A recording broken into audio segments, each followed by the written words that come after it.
Right, I'm so excited to go into the depths of Clubhouse with you today, and I hope, actually I know, that it's going to serve you, especially if you're at all a newbie or you have some questions about big ideas, big thoughts and collaborations. How do I monetize this thing? Am I spending too much time here? The list goes on, right? So we're gonna cover all of these things. Basics on how to get an invite if you don't have one yet, or how to invite others if you'd like to do so, or something simple like creating your bio and the purpose and the strategies behind it and how you can search other people in that process. So we're literally gonna cover it all. And if you have any follow-up questions that I didn't cover, you know where to find me. I'm Tamra Andres, probably most active on DMs and Instagram, but you can email me too. Send me a text perhaps that says Clubhouse and I'll get you the connect sheet that you're gonna need. You can also download that below, as I know that that will be an incredible reference for you to get going and get propelled on this journey with incredible contacts around the globe. Clubhouse rocks. So you're gonna see my phone on the side of the screen. Is it this side? Is it this side? It's not up there, but regardless, somewhere you're gonna see my phone and how I'm actually gonna be taking you through the journey of getting activated, all right? And making sure that you do it with pristine, just energy and also looking professional, but also just imperfectly human, because that's what we are. So let's get started. First start. Invites, getting the invite. So if you're an iPhone user, right now it's only iPhone, and that will eventually change. I've heard kind of phraseology or mention that in May, perhaps Androids will get this option or app as well. We'll see. For now, it's just iPhone users, Cool Kids Club. Don't tell them. Shh. And so you're getting an invite. All you have to do is ask other iPhone users, hey, do you have any extra Clubhouse opportunities? Because what happens when you put your name and your email, they're not giving access to everyone. One, their systems can't hold it. They started super small just in the last fall of last year. And I don't know if you know this, but fun fact, it started with 3 people, just like Facebook started with that in a clubhouse or in a dorm, right? In their own clubhouse. And it was all about wanting to give access to people in a new way, especially in light of COVID. So I'm really pumped to be on the forefront of that and to see what's happened in just a small duration of time. It already has a net worth and a valuation of $1 billion, which is bananas because they've never charged money. That is also coming. There will be clubs that charge access and like memberships in order to be a part of, but again, get in now. So if you haven't done it, now's the time to access your club, create your club, get in other clubs, all of those things, because I'm not sure how it's going to evolve fully, but I am really excited to be along for the ride. That's what we're here for. Saying yes to opportunities, seeing what God does with them in the process. So get the invite, get on there. If you put your information in, they'll be able to see that you accessed it. They can also send you a text message right through this little icon here that gives you access to your invite, which is specifically your contact list. So I could send a direct message to a friend and say, hey, get on, which I did immediately out the gate, not knowing that I was only gonna have one invite. So be realizing and be cognizant of how many invites you have. I now have 10. So if you're reading this or watching this and you don't have an invite yet and you haven't yet come in, reach out to me. Get your cell phone number in my phone and we can get you started ASAP, like right now, okay? So I'm excited about that. Get your invite. Then be a sharer of invites. I have 10. I've literally put it out on my email blast. I put it out on social media. I even added in my stories, who wants an invite? You're missing the party, right? And so people, so I don't get it. I don't understand. It's a missing opportunity because it's bananas over there in Clubhouse. So that's number 1. Number 2. Setting your interests. So as you're developing it, it's going to ask you what areas of interest do you have, just like setting up a bio anywhere else, like LinkedIn or even Pinterest, where they want to know a bit about you. So you're just giving them some recon work on who you are. You get to choose multiple, but when you set a club, it's only 3, which is why I put 3 up. So multiple interests, whatever interests you. This is going to actually start curating what they call in Clubhouse your hallway, which is really just your news feed, as they would call it on Instagram or Facebook. So curate your hallway based on your interests, especially since out the gate, you're probably not following anyone. So if you like technology, you're going to see tech rooms. If you like business and startups, you're going to see that. If you like health and mindfulness, you're going to see more rooms that are based and rooted in those concepts, both on how they have curated their club, their room, because each time you do a club or a room, like I said, you get 3 choices to segment your interest, or perhaps hashtags or people's profiles. And I'm going to get into that in a little bit. But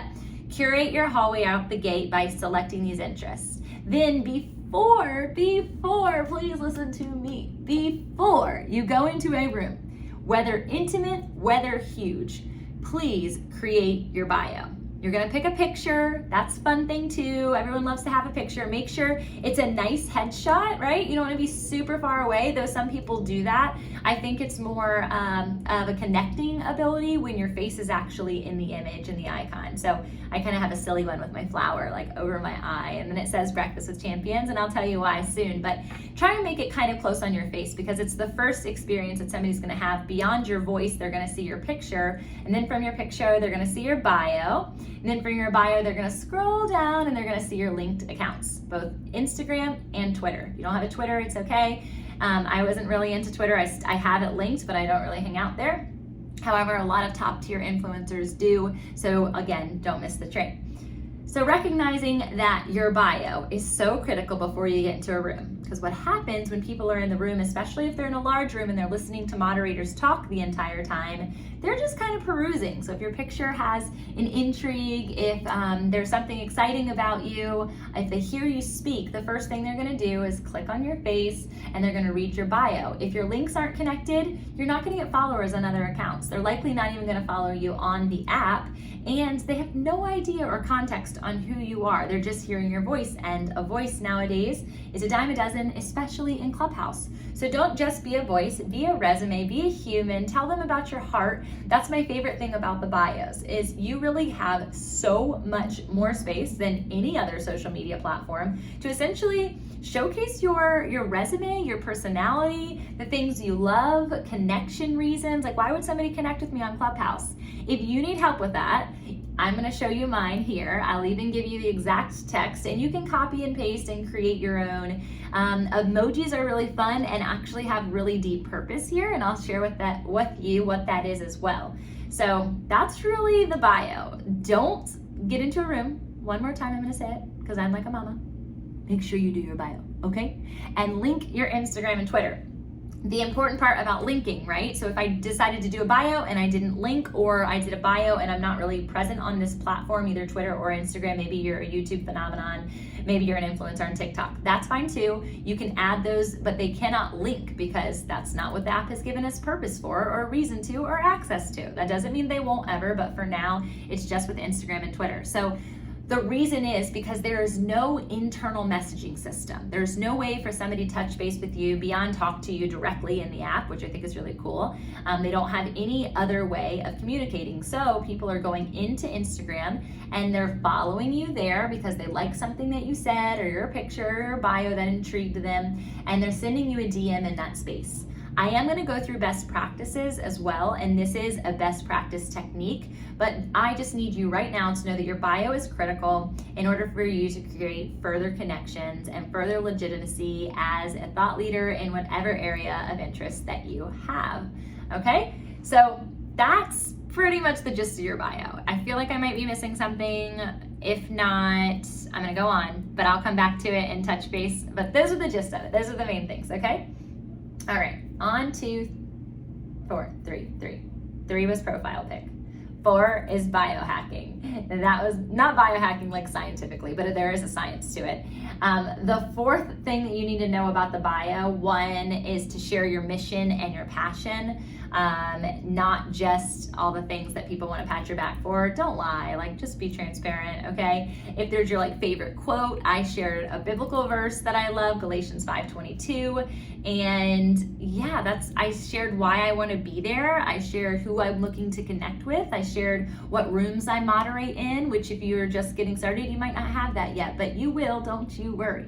So again, copy and paste, and realize the importance of emojis. I'm going to go into that in just a second. So number 5, ready? Curating your hallway. I kind of mentioned it before as far as your newsfeed goes, but there are other ways to do that. You want to search and find, and the way that you can search and find is through the search bar, and it will give you access to people, clubs, tags, anything like that based on what you're typing in. So again, if I wanted to type in health or meditation, I could type these things in, and all the clubs, all the people would showcase based on the search bar. Again, you can check it out right here or right here. I don't know which side I'm gonna be on. But you can check it out, okay? It's really critical to see how you curate your hallway. My favorite part to curate a hallway is once I get into these rooms, actually hearing people speak, because just because they have little prayer symbols or they say that they love God, I might not connect with them immediately, right? Yes, I love them as a sister or brother, that's amazing, but I want to like make sure I'm creating connections that I'm not just doing so on the app, but I'm also going to do in the DMs, like I said before, and make true relationship and lasting conversation, okay? So curate your hallway, and this is something that's going to ever evolve, right? So just because you're doing that now and you follow someone, you can unfollow them, you can get notifications just like other apps as well. You can change your interests, you can add your interests, you can evolve, and it will evolve with you. So those are the first 5 things for Clubhouse. Let's go on to number 6. Okay, number 6, lucky number 6. Actually, isn't it lucky number 7? It is. 6 is not a fun number. 6 is searching Clubhouse. I told you how to search, but specifically you can find people based on their exact name. And the most important thing and most fun thing, and honestly unique, I believe, to this particular app, is you can search emojis. So like I showcased the prayer hands, you could search prayer hands. Everybody who has prayer hands in their bio or club name is going to show up, whether it's an active club name or a club that's just open. I'll explain clubs a little bit more here in a minute, but search emojis, use emojis, especially in your bio, so that you can be searchable in that unique way.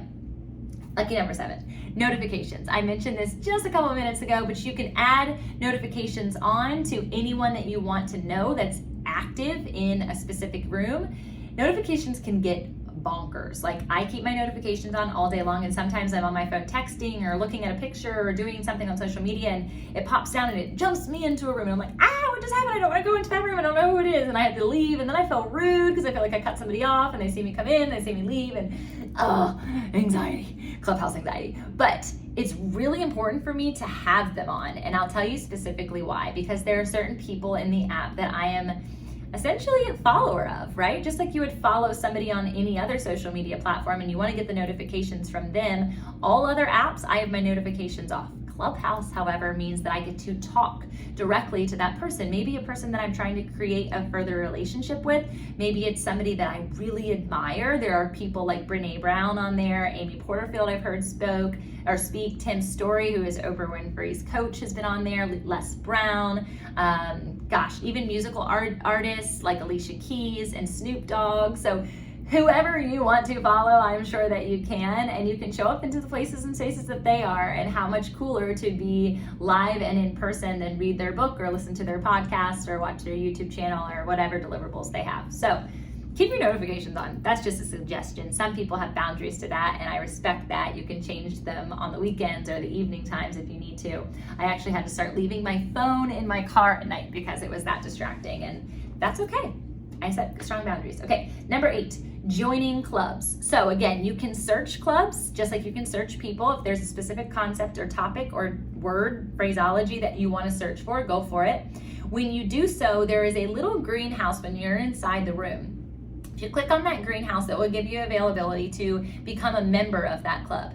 Just like you would become like a member in a Facebook group, right? And you apply to be in, sometimes they ask for your email, sometimes they don't, and you just get to join the group. It's the same exact thing. They create members into the club, which then allow you to not only see the notifications for that club, but also some of them are open to allowing you to share and have a room or moderate your own room underneath their club. I'm noticing that that's becoming more limited because there's more and more people on the app, and you don't want random people hosting clubs underneath your name. But it was helpful when I first got on the app and I started utilizing other people's clubs. I think it was maybe even so early that they didn't recognize that it was something that I was doing. Not in a bad way by any means, it was open-ended, but I think that people have just become more stringent on that. But if they allow you and you want to start a room under it, I would recommend it, especially if you're in line with their morals and values and belief systems. So utilize the greenhouse. Okay, number 9 is getting on stage and hand raising. So you can see in the bottom corner of the app is a little hand raiser. So when you come into a room, the rooms are broken into different segments. The top segment is the speaker panel, or the stage as some people call it. If you see a tiny little, some people call it a green bean, it's just a green star. I don't know why they call it a green bean, but that's a moderator. That means that they're actually hosting the room. And sometimes you go into huge rooms and there's like 15 people hosting the room. there has to be 15 people hosting the room, likely because it's going to be going on for hours and other people have things going on, or because there's multiple voices, or they're having an open conversation just with moderators and not allowing other speakers on stage. There's honestly a multitude of reasons why there can be a lot of moderators or just one moderator. I've hosted my own rooms and there's been just 2 moderators, 3 moderators, and I feel like they're just as impactful depending on what you're looking for. So stage is up top. The second part of it is followed by speakers. And so that means anybody who has the green bean up on stage, or I believe any speaker that's on stage, whether they're a moderator or not, they're just on stage, they follow on their follow list, just like other Instagram, social media, TikTok, anything. So it says you have 10,000 followers. Well, their followers are going to be showing up in the followed by the speaker section.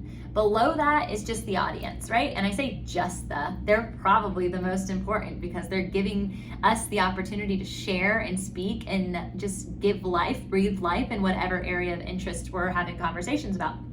They're the listeners, right? It's like you're at a real life conference and you're speaking to all of these people, which is one of the reasons I'm so amazed that one of my prayers this year was to speak on more stages, and lo and behold, there comes Clubhouse coming into my life, and I get to do it every single day in front of hundreds of people. And so it's such a gift. I'm so honored to be on the team with Breakfast with Champions specifically. So go follow their club, follow Glenn Lundy. He's such a gift to so many people. And the moderators in that room are brothers and sisters so quickly. I'm so grateful to them.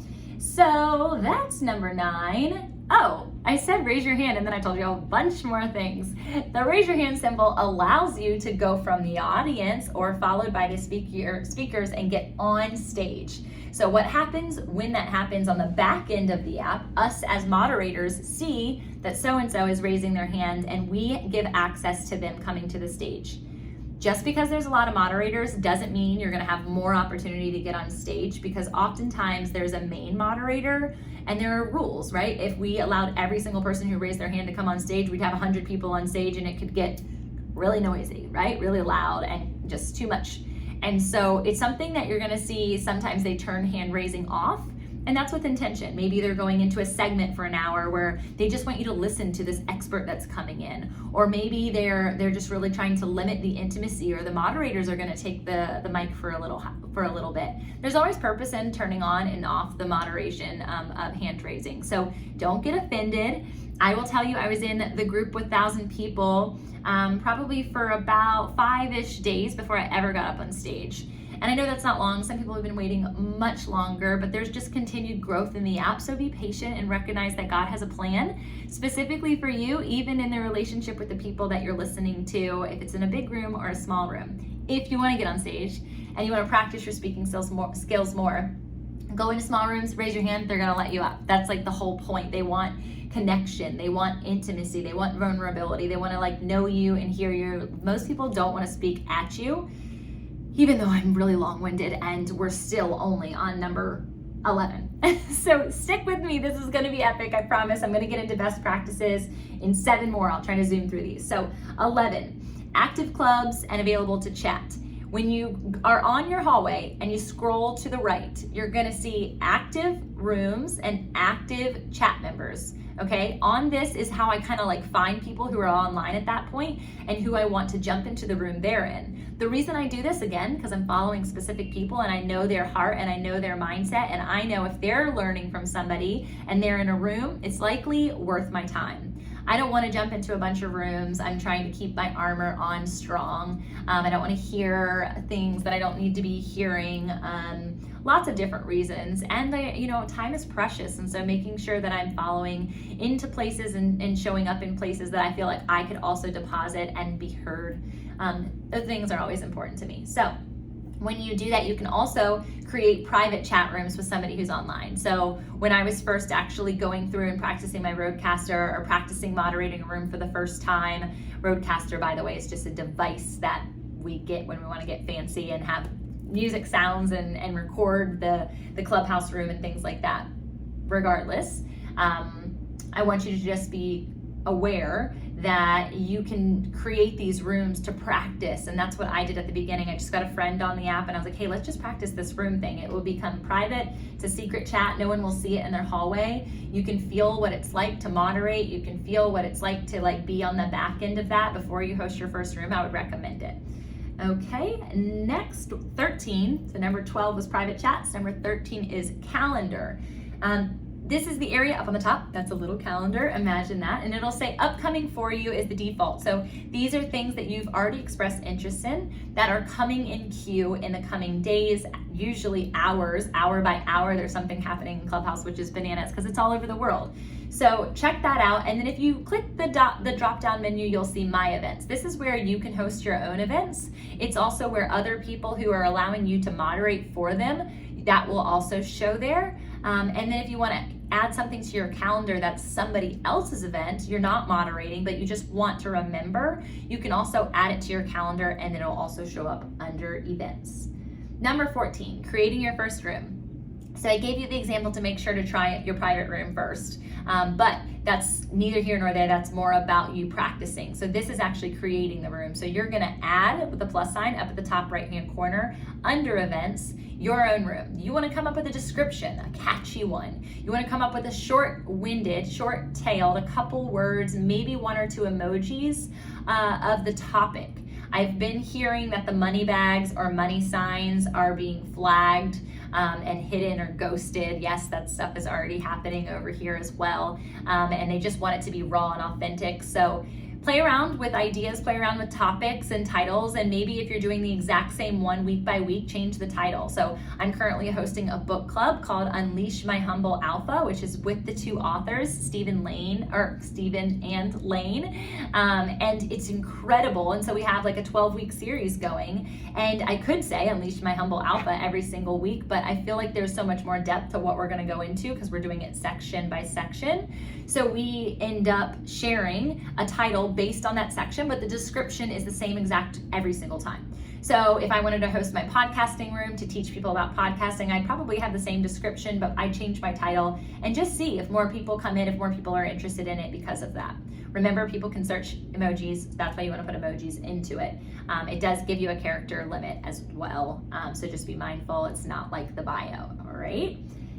Next one, number 15. Oh, let me just tell you one last thing. So on the day or the time of your event, when you go to my events, it'll say the time that you've coordinated that to go live. Let's say it's 1 o'clock and it's 12:59. You can have the room start whenever you want. It's your room to control. But obviously, if people added it to their calendar or they're waiting for it to come up in their queue for what's going on in the 1 o'clock hour, you would want to wait until 1 o'clock. You might start it a couple minutes earlier. Breakfast with Champions does that because they're just trying to get all the moderators into the room and all the people start flowing in, but they have a song playing. So nobody's actually speaking. They just have stuff going on in the background so they can add people into the room. So that's how you join, that's how you start the room, and then you can also join room in progress, and that is when you see it on the actual queue in the calendar and join room in progress. Hopefully all this is making sense because you have this awesome resource next to me with me showing you exactly how to do it. All right, we're getting closer. All right, 15, how to create a club. So you can't create a club until you have gone and spoken in and been hosting a couple of your own rooms. They make it a little strategic because they don't want thousands of clubs, but they already have thousands of clubs. Once that happens, when you go to your image on the top right-hand corner, like you're looking at your bio, you can see the gear sign, and if you scroll all the way down, you're gonna see all the clubs that you have created to follow or become a member of, and then there's a little circle right on the left-hand side that says a plus sign. That plus sign is for you and you alone. And so you can add a club. Again, just like a room, it's gonna ask for description, it's gonna ask for interest, and this allows you to host rooms under your own club, to invite people to your own club. I think I have a couple hundred in mine right now. And so anytime I host a club, those people are notified if they've turned on my notifications. Otherwise, when I'm inside the room, I can add them all in based on the bottom component of adding people. And I'll tell you about that now. So at the bottom right hand next to the hand raiser is this plus sign. the beginning of Clubhouse, they were saying ping people in, but being pinged is not very fun when you're trying to be focused and you want people to add you into the conversation, not ping you into a conversation, because pinging is annoying. Nobody wants to ping all day long. So adding them in if you feel like it's going to bring value. I was getting notifications, and I still do all the time, from people that I'm not super connected with. They've just followed me or I followed them, and I feel like it's kind of rude. It's kind of like getting an email every single day from a person that their emails aren't even really that great, or they're adding you and tagging you on every single post that they make and it has nothing to do with you. Like, not cool, right? Like, don't do that stuff. So only add people in if it's going to be of value to them or interest to them, not because they're trying to grow the room in numbers. I think that's kind of silly personally. All right, I'm almost here. I actually just added one last minute because I forgot to tell you about the add symbol, and don't say ping. Supposedly they're saying that you will get flagged or they can hear you and they're gonna ghost your room if you say ping people into this room. I don't know if that's true or not. I don't even know if they have the ability at this point, still being such a small company. They have added 9 new employees since they launched with the 3 last fall, which is cool. All right, number 17, why create a club? I mentioned about creating a club, but why do it? So why? Because it's going to allow people to really come into knowing of your brand. If you plan on hosting a room, like I have my Fit and Faith podcast, I always host my podcast on here as an event. And I could do that and make the Fit and Faith podcast its own club, but I just want everything that I'm doing, whether I'm coaching or not, to be located in that space. Why create a club? Just do it. It's really great. But if you're like me and you just want to be a part of Breakfast with Champions and really just like pour into the room and club that somebody else has created and they're doing the leg work for, and you just want to promote them, that's also a really great idea. You could even collaborate with that person. So you could reach out if that club is something that really interests you. I know there's like Foodie HQ, which is so rad, and the FQ team, the Quirkies, the Foodies that I am an advisory board member of. We just go underneath their club because they already have tens of thousands in there. So why would we create our own when it's already a topic underneath what they're doing, right? Collaborations, we're going to talk about that as far as best practices go. Okay, finally, monetizing. I know this is a big conversation. How do you monetize your Clubhouse? Okay, so we're not here for money, we're here to serve, right? But there can be an exchange of value happening based on the deposit. So I do see people put Cash App or their Venmo or their PayPal on their actual bio. I don't do that, but I see musicians doing it, and I feel like for musicians, it works, right? But I'm not one of those people who chooses to exchange value or monetize anything in that way. Doesn't mean it's wrong, it's just my choice. It's not something that I'm comfortable with. So I monetize in another way. So I will bring people into DMs, either whether I'm sharing value and they connect with me and they have questions or they want to work with me or set up a phone call. They'll do that all on their own accord, and I don't have to do anything other than to deposit my information, my joy, my energy, my insight, right? Or share a passion with them.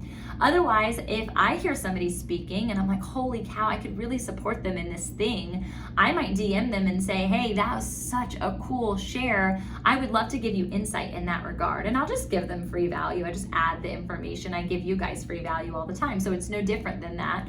When it starts to create more of a relationship and a know, like, and trust, and they have further questions, I jump on a call with them, and then perhaps I'll be their coach, right? And perhaps not, but either way, I am creating connection and have the ability and the opportunity to monetize, also adding them to my email list. And email list is going to be discovered and discussed further on best practices. So I really hope that this blessed you. I hope that it gave you some incredible information. I think at the end of the day, what I want for you to know is that there's an incredible opportunity, and I believe there's also an incredible obligation for us to share and showcase and show up in light and love into this place, into this app, and continue to further the kingdom. The impact that I know you so desire to make. There's so many resources at your fingertips right here on Clubhouse, so use it wisely. And then lastly, I would love to invite you to the real life version of Kingdom Clubhouse, right? So it's going to be a Kingdom Clubhouse conference, and I have my own club, Kingdom Clubhouse. You're welcome to join. I also co-moderate with people, so if that's something that you're interested in, please reach out to me and let's do so. Let's make it happen. Let's set up a time and topic that correlates to both of who we are and serve in that unique way. But I'm bringing Breakfast with Champions. You have to join their club. It's so good. I'm bringing it to life. I'm literally going to duplicate what happens in Clubhouse with hand raising and moderations and celebration codes for the newbies. I didn't mention that, but when you're a newbie, you get a celebration code on your image for at least 2 weeks. So they're gonna know you're new and they're probably gonna welcome you and be excited to hear from you. So be sure to utilize that to your advantage and raise your hand and join the party. We're happy to have new people in all the time. So don't be nervous and don't let imposter syndrome hold you back. But the conference is being held this fall in Virginia Beach, Virginia. And so if you want to see this happen in real life, I think you should come and go check out the website at www.kingdom-clubhouse.com, and you'll get all the details and further insight into having a real life Clubhouse experience. All right, y'all, blessings.